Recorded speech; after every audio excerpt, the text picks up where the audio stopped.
éléphant artiste, ça existe. Bonmi, pachyderme thaïlandais, a appris à peindre avec sa trompe.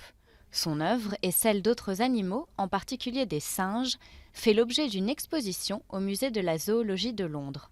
Mais peut-on parler d'art ? Là est la question. Nous ne disons pas que c'est artistique ou non. Nous voulons que les visiteurs fassent leur propre choix et qu'ils se demandent ce qu'est l'art en général et s'il existe des parallèles entre l'art humain et l'art animal.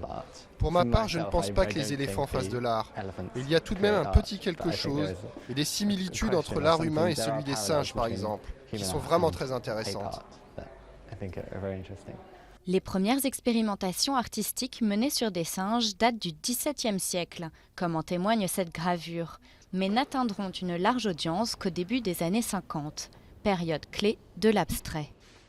La question, c'est de savoir si l'animal a vraiment voulu faire ça ou s'il s'agit d'un pur hasard, presque comme un dessin d'enfant. En fait, c'était même l'une des critiques adressées au mouvement abstrait, que cela ressemblait à un dessin d'enfant. Des tableaux de maîtres, à vous de décider. Mais ce qui est sûr, c'est que ce sont leurs maîtres qui leur ont transmis le goût de peindre et donné les outils adéquats. La plupart des singes se voient attribuer des pinceaux par des humains qui leur enseignent l'art de peindre. Ce n'est pas quelque chose qu'ils feraient naturellement ou qui se passerait dans la nature. Mais les singes sont très doués et peuvent tout à fait tenir un pinceau entre leurs doigts. Et je pense qu'ils peuvent sentir les mouvements de ce même pinceau sur la toile et qu'ils éprouvent du plaisir à utiliser des couleurs, créer des formes et des motifs.